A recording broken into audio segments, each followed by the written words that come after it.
nosso RJ Entrevista hoje é muito especial. Nós estamos recebendo o presidente da Copergás, Felipe Valença. Ele veio do mundo executivo, ele é um financista, mas está agora fazendo sucesso, realmente revolucionando a Companhia Pernambucana de Gás de Pernambuco, que leva gás a 33 municípios do estado de Pernambuco. Felipe, é uma honra ter você aqui, o senhor aqui com a gente, nesse bate-papo maravilhoso para a gente fazer um saldo desses 8 meses à frente da gestão da Copergás. Você, viu, Roberto? Por favor, viu? Então eu vou chamar você.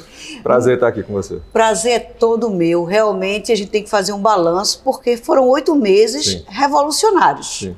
Eu acho que 8 meses, né? Eu acho que a gente chega nesse final de ano e bom estar aqui para dividir com você, né, nossa parceira aqui, esse fechamento do ano, né? Que acho que é um momento sempre de reflexão, né? E um momento também de reconhecimento, né?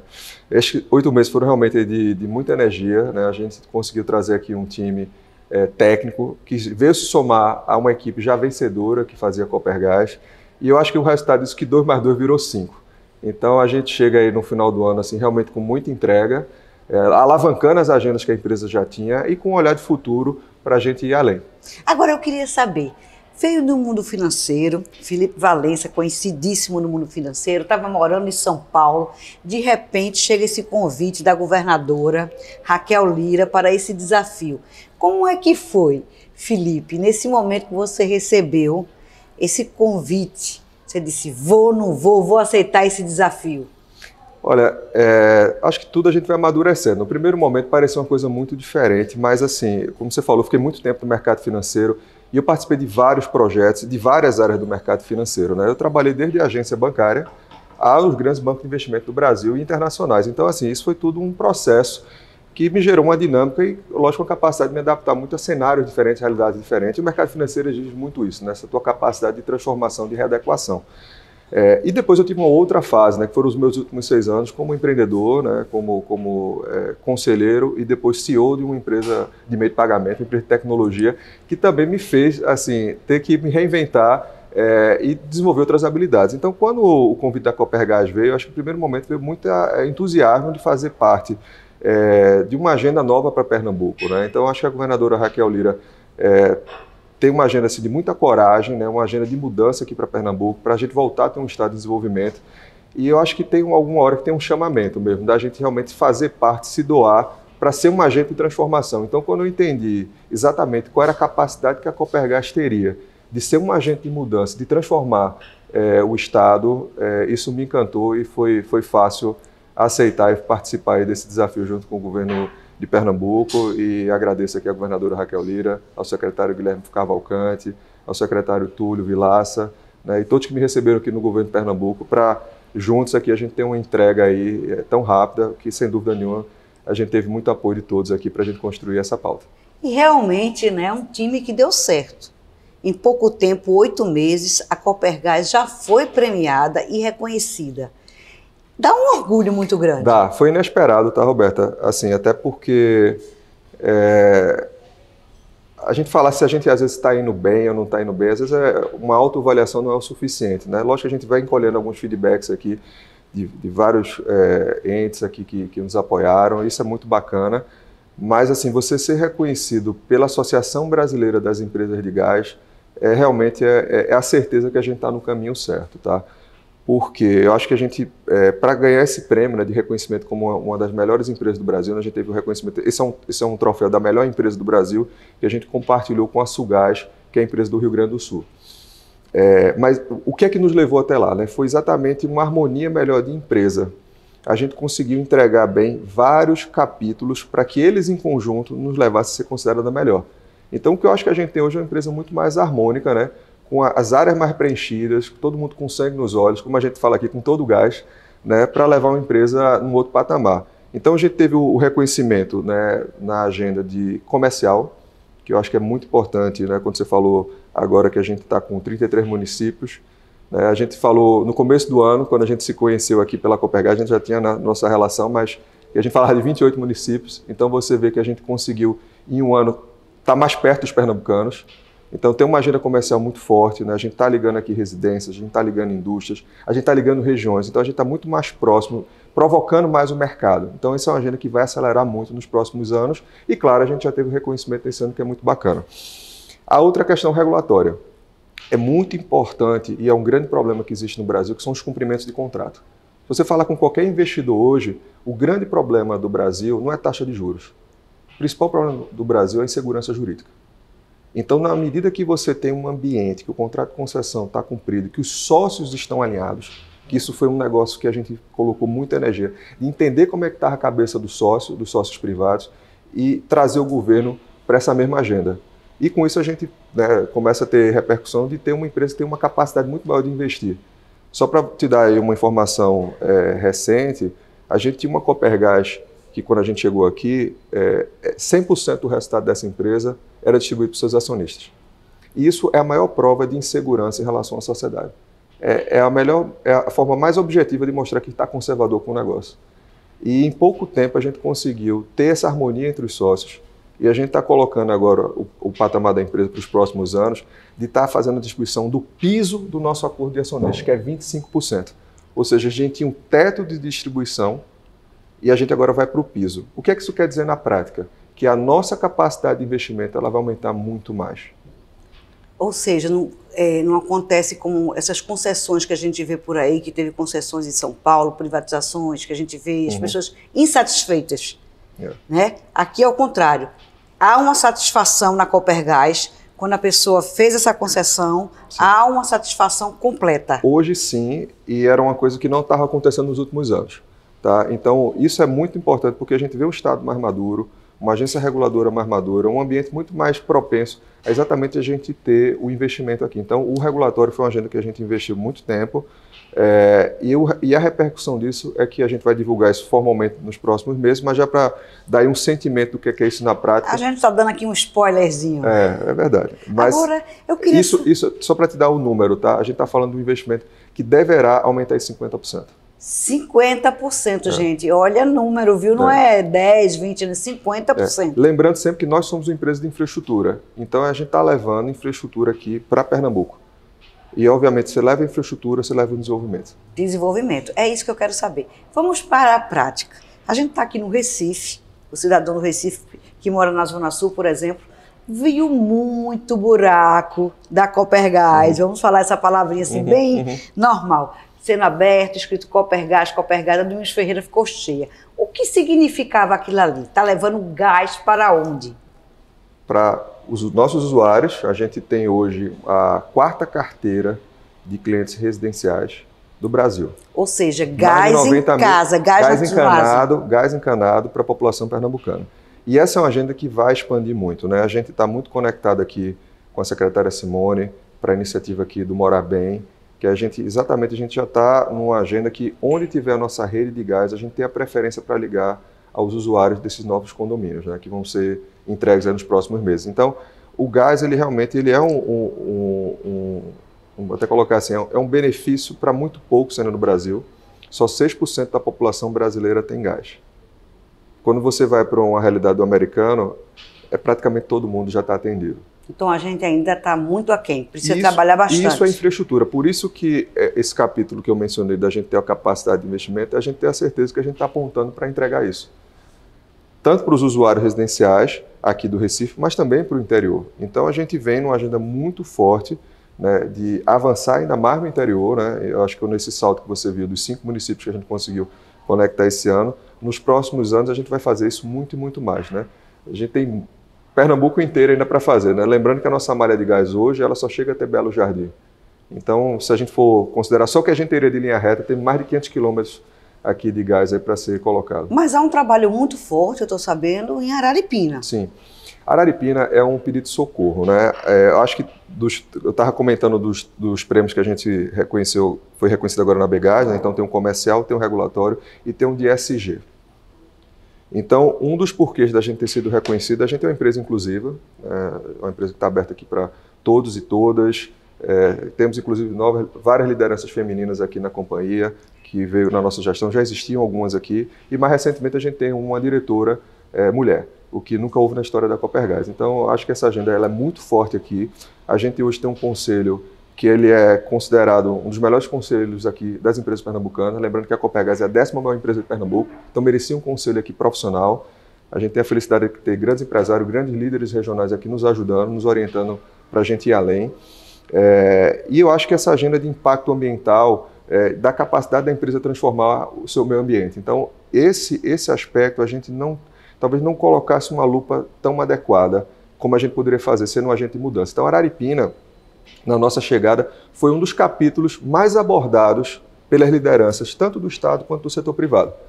Em inúmeras conversas aqui com o FIEP, uma série de lideranças, todo mundo falando a Copergás tem a capacidade de resolver Araripina.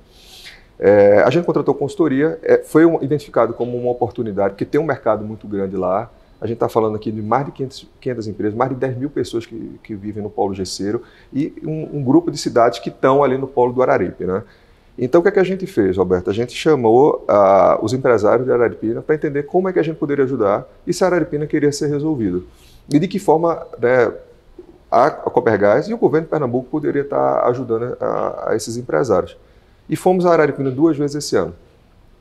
Então, fomos em companhia de várias lideranças do Estado, CPRH, Secretaria de Desenvolvimento, ADEP, SUAP, Secretaria da Fazenda, Secretaria do Meio Ambiente. Então, um grupo muito grande de pessoas comprou esse projeto. Porque não adianta, ninguém faz nada só.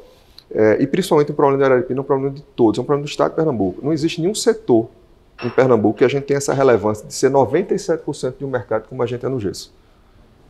Então é um negócio que nos emociona, assim, porque obviamente a gente aqui tem um ciclo, é uma passagem, e eu acho que a gente, como pernambucano, né, como gestor, a gente tem a capacidade de fazer uma transformação. A gente teve lá um setor que realmente tem uma série de situações a serem resolvidas, uma delas é o gás, então a gente vai entregar o gás em 2024, tá? Está aprovado o nosso plano para o ano que vem, não estava. E pode vir um incentivozinho aí para o gás lá? Tem que vir, e isso foi a parte bacana que a gente conseguiu, nesse coletivo, enxergar que a gente precisava trabalhar todo mundo junto. Então, lideranças regionais, o prefeito Raimundo, a deputada Simone, todos os prefeitos da região nos apoiaram, nos receberam lá no Polo do Araripe. Trouxemos uma pauta, que é muito importante, a sociedade civil se organizar para trazer uma pauta, mostrar maturidade, definir o que é que quer, e uma delas era exatamente a entrega do gás. A gente conseguiu defender aqui, junto com o governo de Pernambuco, criar um incentivo para que o gás lá seja muito competitivo. Então, nas próximas semanas, a gente vai dar uma repercussão sobre isso, mas assim, com certeza a gente vai solidificar esse polo do Araripe, resolvendo a matriz energética do ponto de vista de sustentabilidade, que hoje o polo, para você ter ideia, Roberto, vai buscar madeira a 650 quilômetros. Já foi devastada completamente a caatinga ali no entorno. Ou seja, tem toda uma questão ambiental também por trás disso. Então, por isso que é um pedido de socorro. Então, não era uma coisa para daqui a pouco. A gente tinha que ter um senso de urgência, tem que ter uma empatia. E, felizmente, a gente teve o apoio desse grupo de pessoas para entregar isso rápido. Então, a gente colocou isso dentro desse novo planejamento da Copergás, que agora está com mais recursos, né, para a gente fazer esse investimento, para a gente levar o gás a partir do ano que vem. É um programa, isso obviamente, para a gente atender a esse grupo enorme que está lá em Araripina, será um projeto para os próximos anos. Mas a partir de 2024 a gente já inicia a construção da nossa estação em Araripina. E se outros municípios vierem bater na sua porta pedindo socorro também, como é que a Copergás vai se comportar? Vai abrir a porta? Esse é o problema bom. Esse é o problema bom, porque uma das coisas que a gente teve aqui nos últimos anos era um desafio de ter projetos. Ter excesso de projetos não é um problema. A gente, obviamente, vai estudar a viabilidade de cada um, a gente vai entender qual é o senso de urgência. Muito importante, a sociedade está organizada, os grupos de empresários locais procurarem suas lideranças, procurar identificar qual realmente é o perfil da demanda e como a Copergás vai poder ajudá-los nos próximos anos. Mas, assim, certamente essa é a nossa missão aqui, desde que eu assumi, e o que a gente quer fechar aqui é realmente a capacidade de estar conectando mais e mais pessoas aí no estado como um todo. E com relação a condomínios, você já falou, agora a gente queria saber com relação a indústrias, né? Como é que está a Copergás levando para indústrias, né? E também a questão da mobilidade, que a gente linka muito a Copergás a táxis, né? O gás GNV que a gente até vê nos postos, aqui tem GNV, aqui tem GNV, que é o gás da Copergás, e também a os motoristas de aplicativo. A parte da indústria, para a gente, é sempre a âncora dos nossos projetos, né? Uma coisa que a gente observou aqui logo na chegada é que a gente não tinha um alinhamento muito próximo da Federação das Indústrias. Vou dar um exemplo do que é isso, né? A Copergás não tinha o mapa onde estão os polos industriais de Pernambuco. Então, nós somos uma empresa de infraestrutura e a gente não conhecia onde estava a indústria pernambucana. Então, a gente está trabalhando nesses dados, criando essa inteligência de mercado para exatamente estar cada vez mais próximo e conectar mais rápido essas redes. Claro que já existe uma malha atendida, mas ainda tem muito para ser feito. Então, a primeira coisa, a gente tem que trazer técnicas de mercado para se aproximar de quem já está aqui. E, claro, a partir daí, a gente entender quais são os potenciais e quais são as regiões que Pernambuco vai estar pronto, inclusive, para receber novos investimentos. Então, imagina o industrial chegar aqui para querer instalar uma planta e ele não saber onde está a infraestrutura. A depender da atividade daquela indústria, sem acesso ao gás, é inviável ele estar aqui em Pernambuco. Então, isso é um dever de casa que a empresa toda está envolvida para a gente estar cada vez mais próximo, e a gente está trabalhando isso com a Secretaria de Desenvolvimento, que tem a Secretaria de Atratividade e Investimento, liderada por Maurício, junto com a ADEP, que hoje está cada vez mais madura aqui pela liderança de André. É um pool de todo o governo. Um escritório em São Paulo. Semana passada a gente estava visitando a indústria automotiva no ABC, estava com o Diogo Bezerra já fazendo um link para discutir mobilidade, soluções para a mobilidade pernambucana. E a gente já estava com um representante da ADEP em São Paulo, nos visitando para, quem sabe, até trazer essas empresas aqui para Pernambuco. Então, acho que essa coordenação, que essa turma que está no estado de Pernambuco tem condições de somar e fazer uma entrega em todos os sentidos, entendeu? Inclusive de atrair novos investimentos para cá, num momento que houve aumento da molécula do gás no Brasil inteiro, mas mesmo assim a gente continua muito competitivo. Então, assim, a gente hoje é o segundo lugar mais competitivo do setor industrial do Brasil. Então, para quem está no sul do Brasil, no sudeste, faz muito sentido avaliar o investimento aqui no estado de Pernambuco. E essa desenho que a gente quer levar para a indústria. É ligar quem já está aqui e abrir as portas da nossa infraestrutura para quem queira vir para cá. Economicamente, o GNV vale a pena. O gás natural vale a pena. E falando da mobilidade, que é uma agenda também muito forte da gente fez uma revisão do planejamento estratégico e temas como sustentabilidade e mobilidade são muito fortes aqui hoje na nossa pauta. Tá? A interiorização é outro dela e a agenda de inovação que a gente quer implementar. Então, no aspecto da mobilidade, o que é que a gente já está fazendo? A gente conseguiu, com o governo do estado, fazer uma redução do IPVA para o carro leve, a GNV. A gente tem que reconhecer o trabalho que foi feito nos últimos anos. A gente tem hoje uma das maiores frotas de veículos leves do Brasil. Então são mais verdade, Pernambuco é uma das maiores frotas. Exatamente. A gente tem mais de 90 mil usuários, então foi feito um trabalho incrível, mas sem um incentivo. E a gente defendeu isso com a Secretaria da Fazenda, com a governadora Raquel Lira, que exatamente a gente tem empatia e reconhecer essas pessoas, principalmente no momento desse que a gente ainda está com a economia tão complicada. Então, quem optar pelo GNV tem uma redução do IPVA. Que coisa boa. Tem uma redução do IPVA. Então, isso foi uma lei aprovada há pouco tempo. Então, o usuário do carro a gás, ele já tem esse benefício de ter uma redução do IPVA. E isso vai também para o usuário comum, sem ser um profissional do volante? Qualquer pessoa que fizer a sua transformação e a conversão para o carro a gás, ele já tem, a depender do veículo, pode chegar a 60%, mas o padrão é 40% de desconto no IPVA. Já que a partir desse ano. Maravilha isso, viu? Essa eu gostei. Eu acho que eu vou mudar meu carro para gás. Então, isso a gente teve, e isso foi o início. O que é que a gente está vindo agora a reboque? A gente tem agora para o carro pesado, né, o caminhão, a gente está fazendo um piloto com uma transportadora aqui local que já está fazendo a medição para ver qual vai ser a economia que tem no carro pesado. Tá? Isso é uma maravilha, Os estudos indicam, para você ter uma ideia, no carro leve você tem uma economia de 47%. Poxa. Então a gente estamos validando, está indo num caminho muito parecido, então a gente traz aqui para o setor industrial, que é quem contrata o caminhão pesado, uma economia, obviamente, para o seu ambiente e uma descarbonização, porque a gente está falando aqui do impacto de redução de emissão de carbono ao redor de 30%. Então essa é uma agenda que já está em curso. E uma outra que a gente está construindo é para trazer o ônibus a gás para Pernambuco. Agora eu quero saber disso. Ônibus a gás vai fazer uma revolução. A gente acredita muito nisso. Peraí, presidente. Vamos falar que essa pauta é incrível. Ônibus a gás vai fazer uma revolução, porque vai reduzir o custo de tudo. Essa é uma agenda muito alinhada aqui com o governo, que tem uma pauta de descarbonização, tem uma pauta de mobilidade muito forte. Então, a gente acredita muito nela. Vários países, essa tese ela já se provou, como Portugal, como a Suécia, a Colômbia. Eles utilizam ônibus a gás? Ônibus a gás. GNV. Então, você está... E o que é coberto nessa agenda?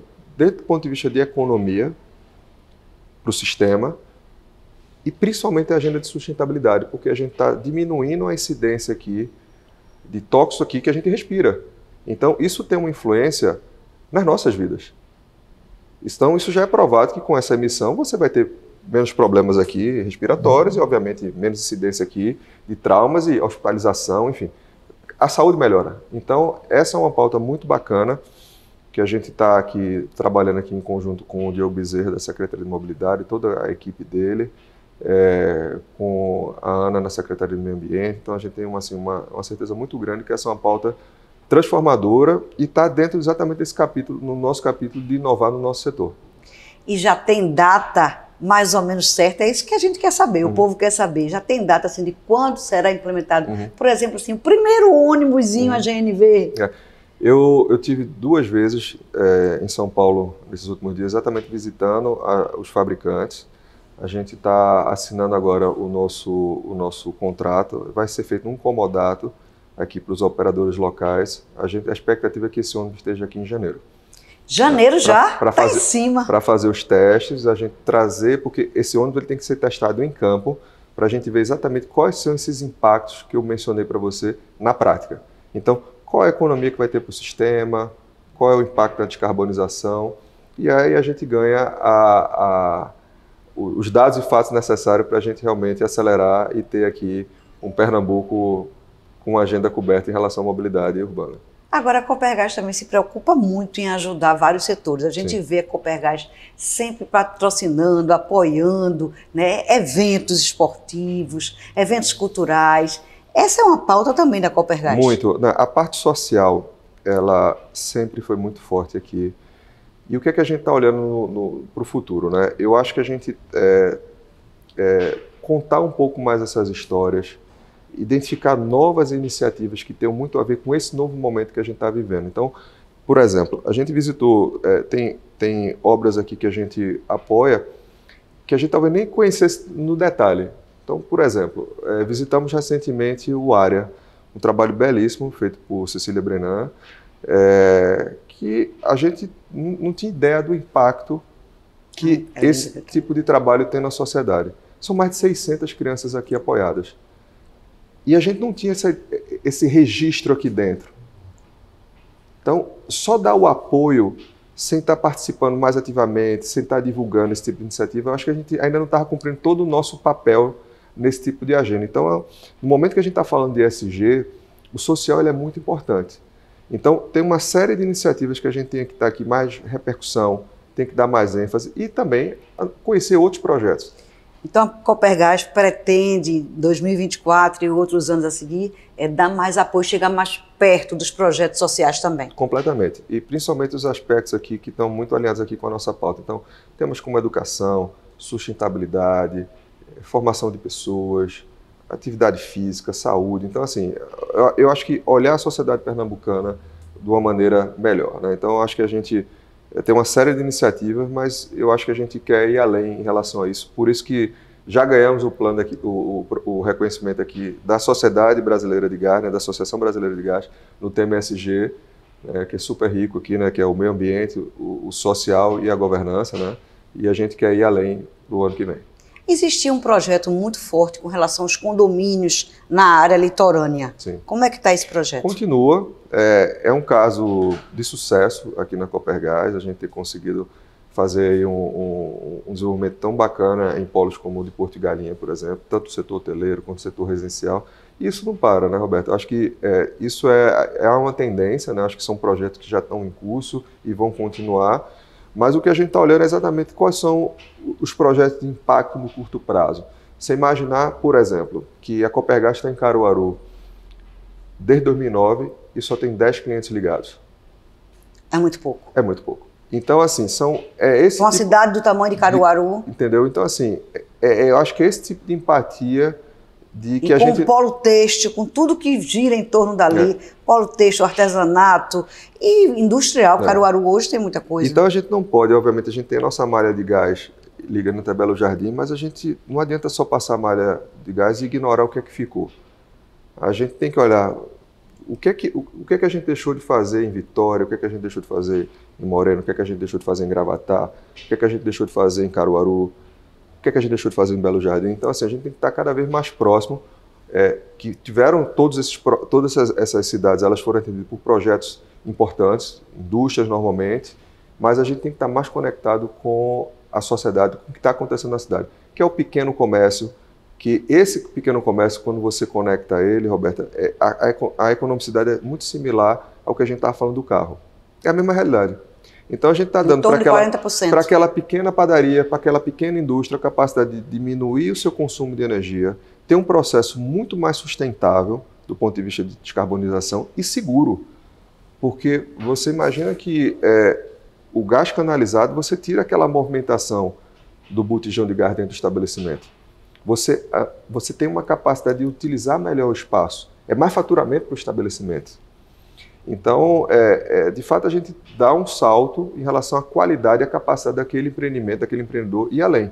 Então, acho que a gente tem muita coisa para fazer. A gente, obviamente, fala sempre dos projetos estruturais das grandes indústrias, mas esse aqui é o que faz a diferença. Quando você consegue transformar a vida de uma pessoa dessa, é só fechar o olho e tentar projetar ele para os próximos 5 anos, você vai ver que a realidade vai mudar. O camarada que faturava R$100 mil por mês, daqui a 5 anos ele vai ter condição de estar faturando 3, 4 vezes mais, gerar emprego, imposto, renda e desenvolvimento para aquela região. Então, é esse olhar que a gente vai implementar cada vez mais. Então, a gente tem uma necessidade de olhar por onde a gente já montou nessa infraestrutura, olhar no olho daquele município, daquele empreendedor e conseguir conectar ele à nossa rede e ver essa transformação acontecendo. Presidente, para a gente concluir aí, o que é que a gente pode dizer que vem por aí em 2024 e nos próximos anos? Dá um spoilerzinho aí, um furo, que a gente gosta de sair aqui sempre com furo. Eu acho que a gente acabou passando aqui bastante mensagem positiva, né? Eu acho que é muito da confiança que a gente está tendo aqui, de ter realmente o apoio do nosso acionista, do governo do estado, o apoio do nosso time, de ter uma empresa cada vez mais harmônica, com um objetivo só. A gente está com nossos 5 pilares agora, numa revisão que a gente está fazendo da estratégia para o próximo ano. Então, temas que a gente cobriu aqui, né, como a universalização do gás, a mobilidade urbana, a sustentabilidade, a inovação, são temas que estão inseridos dentro desse nosso planejamento.